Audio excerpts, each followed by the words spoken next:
Hey everyone, and welcome back to another Warcraft video. Today we are going deep into the lore of the Shadowlands because it's clear that something is amiss. There are clear connections between almost every realm of the Shadowlands and the Titans, and with the vestments of the Eternal Traveler matching Argus, and the visuals of Argus's death magic actually matching that of Bumsamdi and Gorak Tul, it's clear that we have a lot to look into. Last week we established the clear influence that the Shadowlands has had over the Burning Legion. Today, we cover the Titans. First, let us begin with the zones of the Shadowlands, starting with the easiest, Oribos and Bastion. So, Bastion and the Halls of Valor do look a bit different overall, but I think you can see the clear similarities. The Halls of Valor were also originally a wing of Ulduar before they were raised, so why does a wing of Ulduar bear a visual resemblance to Bastion? Well, when we go a bit deeper, you actually see that both the Halls of Valor and Bastion resemble Oribos, the home of the Arbiter, dubbed the Undying City. And there's a key detail here. The visual language of Oribos looks far older. The science fiction-like Titan tech elements seen in the Halls of Valor, they're gone. No more smooth lines and beyond perfect craftsmanship. Take a look at this concept art. The stonework isn't smooth. Everything looks a bit more rough, a bit more natural, more out of a museum. Blizzard's intent is clear. Oribos is far more ancient. So, did the Titan Keepers base the Halls of Valor on Bastion, which was based in Oribos, or were they all based in Oribos? Regardless of which option we go with, it's clear the Titans were aware of the Shadowlands. That link is just indisputable, and it's far from all. Maldraxxus probably doesn't scream Titan to you, I get that, but just wait. Long ago, the Akir fought the Tol'vir, who are, of course, a Titan-forged construct race. Now, after the Shattering, a group of Akir who had become known as the Nerubians were able to defeat the local Tol'vir in their region. Now, these Akir used the Tol'vir architecture for their own means, and this twisted Tol'vir architecture is the basis of the classic Scourge aesthetic seen in Warcraft 3 and early World of Warcraft. Just take a look at Maldraxxus. They are visually identical, they're the same aesthetic. So the main point here is that based on a chronicle, the Lich King based his original Scourge architecture off the Nerubians. The Nerubian architecture is just twisted Tol'vir architecture, and it looks identical to that found in Maldraxxus. So, why does the architecture of Maldraxxus resemble a twisted version of the Tol'vir, a Titan construct created by the Titan Keepers? It's a pretty darn big question indeed, and a very clear link between those realms. That's not all though. Here's Blizzard's description of Ardenweald. The Emerald Dream mirrors the spring and summer of life. Ardenweald reflects life in its twilight. So it's clear there's a cycle going on here. I mean, if you look back to Oribos, look at the Ouroboros artwork. I mean, it's pretty darn clear there's something going on here. Now, why am I focusing on this Titan connection? Well, here's a quote from Chronicle that describes the Emerald Dream. Others claim that this strange place had always existed in some form, a dream born from Azeroth's slumbering world soul. It is said that Freya tapped into this realm and molded what became known as the Emerald Dream. Now, the key here is that Blizzard have repeatedly connected Ardenweald and the Emerald Dream, saying that Ardenweald is the Emerald Dream's dark mirror, and that they represent different parts of the cycle of life. So, going back to the Cosmic Forces chart, I would speculate that Ardenweald and the Dream are life and death's representation of nature. Freya clearly got the Emerald Dream going in its current form, yes, but it seemed to have always have existed. So, could she have done that without knowledge of the Shadowlands? I don't think that's the case, as there's clearly a link between Ardenweald and the Dream. I mean, hell, Ardenweald is where Cenarius went when he died.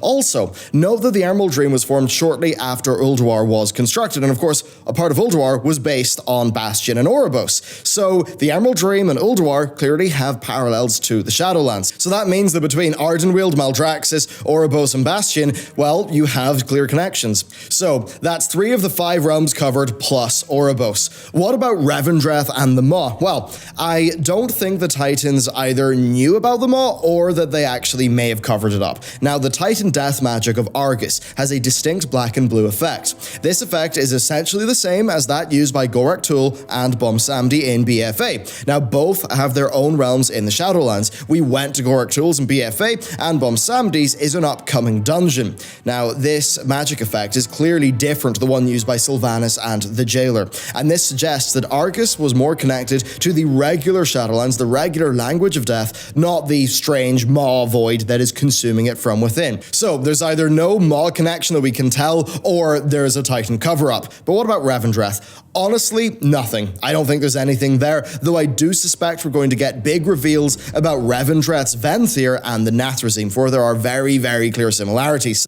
Thus far, we have established extremely clear links between the creations of the Titans and the Shadowlands. We've seen that Argus's magic is clearly connected to the Shadowlands. So, you're probably wondering, what about the actions of the Titan Forged?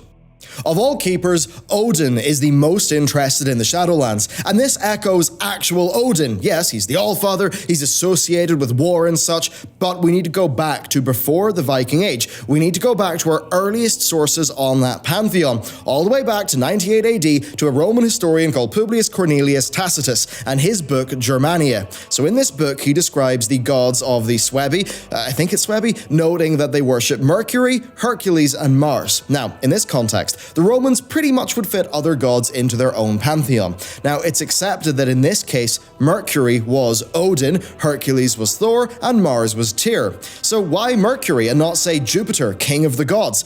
The answer is simple: death.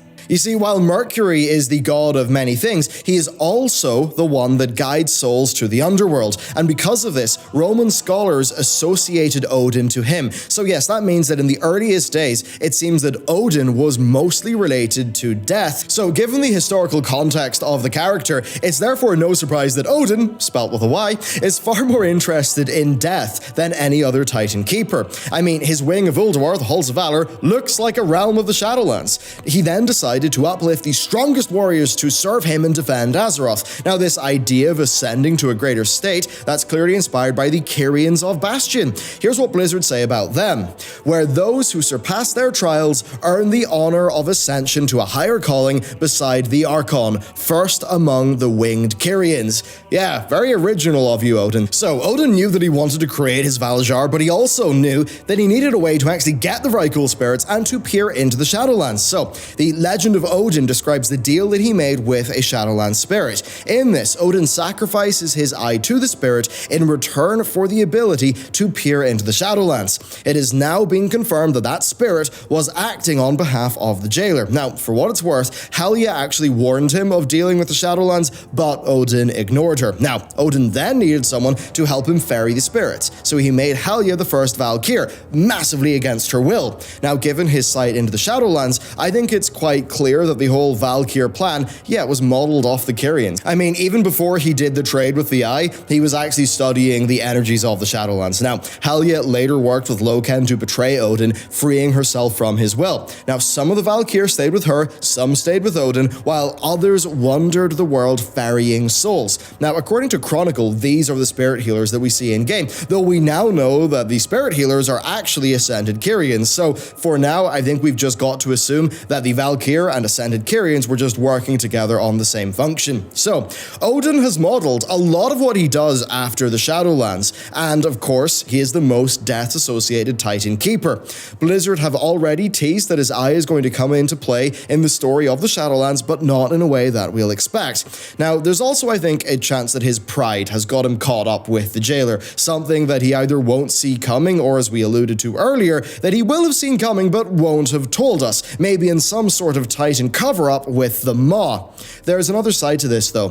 When Odin takes a soul, he prevents that soul from going to the Arbiter and then onwards to a realm of the Shadowlands. And by doing this, Odin actually denies the Shadowlands anima. Now, we are told that anima is the lifeblood of the Shadowlands, and that with all recent souls going to the Maw, actually the Shadowlands is running out of anima. Now, given how it's in short supply, and given how the machine of death is breaking, I'm pretty sure that Odin siphoning away the strongest, most anima-rich souls will not be to the Arbiter's liking or that of the Kyrians. So, you really can see how, with the exception of Maldraxxus and the Tol'vir, which are more Ra-associated, this all ties back to Odin. Now, if Odin and Aman'Thul are similar, because of course Odin was empowered by Aman'Thul, then it could tie back to Aman'Thul. So you might then be thinking, thinking, what about Argus? Well, he is referred to as Death Titan in the game files, and he clearly wields death magic, plus his headpiece kinda looks like it's from Ouroboros, and his armor and scythe resemble the vestments of the Eternal Traveler that we get from Zolotharios through the Shadowlands Heroic Edition, of the game. Now, Argus has been the topic of speculation for years, with Shadowlands further intensifying things. In terms of Awakened Titans, there is no Death Titan, there is no Death Keeper, there is no Death Dragon aspect that was uplifted by them. Earlier, I suspected this is either because the Titans aren't aware of the Maw or the Shadowlands, or that they've maybe covered something up there. Well, here's a snippet of the vision Ilaria received from Argus during 1,000 Years of War. She saw generations of life lived and died upon it. She saw it was betrayed and bound by something powerful. It was in pain, its only solace lay within its dream. Now, the simple reading of this passage is that Sargeras' binding of Argus was the betrayal, but there is a spicier read of things, that Argus was betrayed and then he was bound, and that those are separate things. As in, the Titans left Argus alone, choosing not to nurture him. Maybe this is because they fear death, or they think death's a part of disorder. I mean, after he freed the demons, Sargeras went to the Eridar upon Argus. Now, this suggests that he already knew about them, and that, therefore, the Pantheon already knew about Argus. So, the fact that they knew about Argus, but didn't, uplift him and nurture him, is that the betrayal?